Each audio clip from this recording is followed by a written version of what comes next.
বাংলাদেশের পরিস্থিতি দিনকে দিন উত্তপ্ত হচ্ছে। সেই সঙ্গে ক্রমশ প্রকাশ্যে আসছে দেশ বিক্রি করে দেওয়ার চুক্তিগুলি, যার দায় এড়াতে পারে না বিএনপি এবং জামাত।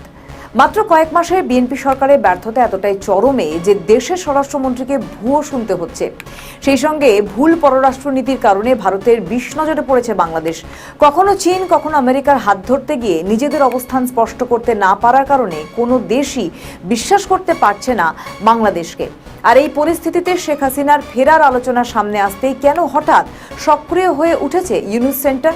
কারা অংশ নিচ্ছে এই গোপন বৈঠকগুলোতে? জামাত, এনসিপি, সুবিধাভোগী আমলা ও আন্তর্জাতিক লবির সঙ্গে কি নতুন কোনো সমীকরণ তৈরি হচ্ছে? যখন বাঁচার মরিয়া চেষ্টায় ইউনুস, ঠিক তখন হাসিনা বলেছেন তিনি ফিরবেন। এই অবৈধ সরকার যেন তার জন্য জেল এবং ফাঁসি কাঠ তৈরি করে রাখে।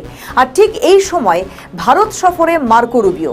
আমেরিকান রাষ্ট্রদূতের ভারত সফরেই কি লুকিয়ে আছে পুরনো ইতিহাসের পুনরাবৃত্তির সম্ভাবনা?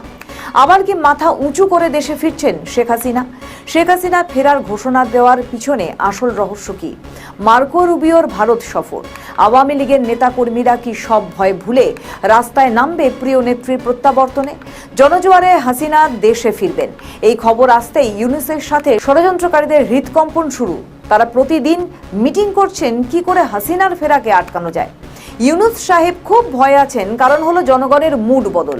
তারা কাউকেই ভরসা করছে না, সে বিএনপি হোক বা এনসিপি। এনসিপি জনপ্রিয় মুখ নাসিরউদ্দিন পাটোয়ারির উপর ডিম ছুটছে উত্তেজিত জনতা, আর বিএনপির সালাউদ্দিন সাহেবকে ভুয়ো স্লোগান শুনতে হচ্ছে। আর দেশের এই চরম অস্থিরতার মাঝেই দেশে ফেরার আহ্বান জানিয়েছেন শেখ হাসিনা। কি হতে যাচ্ছে বাংলাদেশে রাজনৈতিক অস্থিরতা চরমে পৌঁছেছে। দ্রব্যমূল্যে ঊর্ধ্বগতি সাধারণ মানুষের জীবনকে দুর্বিষহ করে তুলেছে। বাজারে নিত্য প্রয়োজনীয় পণ্যের দাম আকাশ ছোঁয়া, ফলে নিম্নবিত্ত ও মধ্যবিত্ত পরিবারগুলো চরম সংকটে পড়েছে। এমন সময় প্রধানমন্ত্রী শেখ হাসিনা দিল্লি থেকে কলকাতায় ফেরার প্রস্তুতি নিচ্ছেন বলে খবর পাওয়া গেছে। রাজনৈতিক মহলে আলোচনা চলছে, কলকাতা থেকে বাংলাদেশে প্রবেশের সময় জনগণের ক্ষোভ কি তার পথে বাধা হয়ে দাঁড়াবে, নাকি তার শক্তি হয়ে পথে নামবে? বিরোধী দল বিএনপি সরকারের অবস্থান নিয়েও প্রশ্ন উঠছে। সমালোচকরা বলছেন বিএনপি ভয়, ব্যর্থতা ও অস্থিরতা জর্জরিত, ফলে তারা জনগণের ক্ষোভকে প্রশমিত করতে পারছে না। রাজনৈতিক বিশ্লেষকরা মনে করছেন বর্তমান পরিস্থিতি বাংলাদেশের ভবিষ্যৎ রাজনীতির জন্য এক অশনি সংকেত। জনগণের ক্ষোভ যদি আরও তীব্র হয়, তবে তা রাজনৈতিক অঙ্গনে বড় ধরনের পরিবর্তনের ইঙ্গিত বহন করতে পারে।